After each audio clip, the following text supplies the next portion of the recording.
Budget 2026 tax payer के उम्मीदों पर नहीं उतरा, क्योंकि इस बार टैक्स पेयर के लिए कोई बदलाव नहीं किया गया है।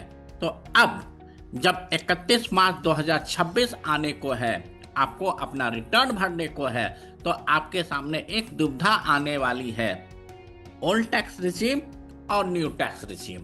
लास्ट ईयर अगर आपने न्यू टैक्स रिजीम में रिटर्न फाइल किया है, जैसा गवर्नमेंट ऑफ इंडिया दावा कर रही है कि 70% टैक्स पेयर ने न्यू टैक्स रिजीम ऑप्ट किया है, तो इस बार आपके सामने एक बार फिर से दुविधा आने वाली है, न्यू या ओल्ड टैक्स रिजीम। तो आज हम इसी बात पर चर्चा करेंगे कि हमें किस टैक्स रिजीम में कितना बेनिफिट मिलने को है, क्योंकि बजट 2026 ने कोई बदलाव नहीं किया है, ना ही डिडक्शन में, ना ही स्लैब रेट में, ना ही किसी अदर रिबेट और डिडक्शन में।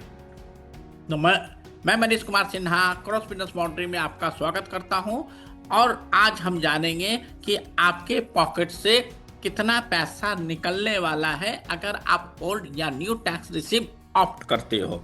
तो सबसे पहले हम जान लें कि बजट 2026 में क्या चेंज हुआ है। तो पहला चेंज, स्लैब रेट में कोई चेंज नहीं हुआ है। इसका मतलब जो ओल्ड टैक्स रिसीव में था कि 2.5 लाख तक कोई टैक्स नहीं, 2.5 से 5 लाख तक 5%, 5 से 10 लाख तक में 20% और 10 लाख से ऊपर में 30%। वहीं पर न्यू टैक्स रिसीव में 4-4 लाख का स्लैब किया गया था। मतलब शुरुआत के 4 लाख पर कोई टैक्स नहीं, 4 से 8 लाख पर 5%, 8 से 12 लाख पर 10%, 12 से 16 पर 15%, 16 से 20 लाख पर 20% और 20 से 24 लाख पर 25% और 24 लाख के ऊपर 30%। इनकम टैक्स रिटर्न का डेट आ चुका है, और इस पर नेक्स्ट ईयर अगर आप आईटीआर 1 और 2 फाइल करते हो तो 31 जुलाई तक फाइल करना है। अगर आपके पास बिजनेस इनकम है तो आपके लिए यही रिटर्न का जो डेट है 31 जुलाई से बढ़ा के 31 अगस्त कर दिया गया है। अगर आप ऑडिटेड करवाते हो तो 31 अक्टूबर है। लेकिन आज का हमारा सवाल है कि old tax receive, new tax receive. तो न्यू टैक्स रिसीव में हमें कोई डिडक्शन नहीं मिलता है एक्सेप्ट एनपीएस, और ओल्ड टैक्स रिसीव में हमें सारे डिडक्शन मिलते हैं, चाहे वो होम लोन का हो, एचआरए का हो, एटीसी का हो, मेडिकल इंश्योरेंस का हो, हर डिडक्शन मिलता है।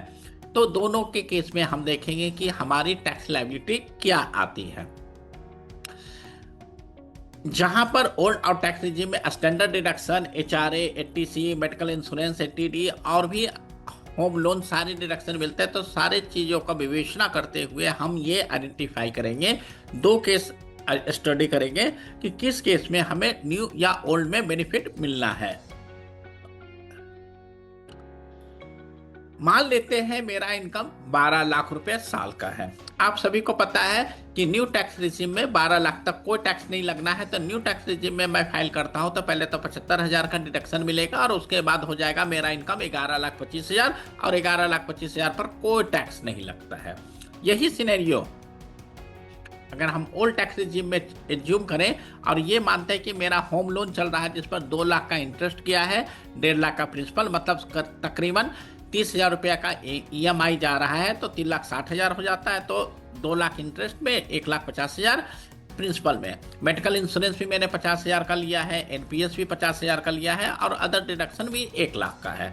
तो टोटल मिला के हुआ। अब आपका एक सवाल हो सकता है कि मनीष, आपने इतने सारे डिडक्शन तो दे दिए, तो 12 लाख के इनकम में तकरीबन मैं 6 से 6.5 लाख रुपया बेनिफिट या डिडक्शन या इन्वेस्टमेंट कैसे करूंगा? ये सवाल आपको सोचना है। मैं एग्जाम्पल के साथ आपको बताता हूं। टोटल इनकम में से 5.5 लाख का बेनिफिट माइनस करते हैं तो नेट टैक्स इनकम आता है 6,05,000, और 6,05,000 के ऊपर टैक्स लगना है ओल्ड टैक्स रिजीम में 42,500। जहां 12 लाख के इनकम पर न्यू टैक्स रिजीम में लगना था नील, तो 12 लाख तक का इनकम हो तो आपको आंख बंद करके न्यू टैक्स रिजीम ऑप्ट करना चाहिए।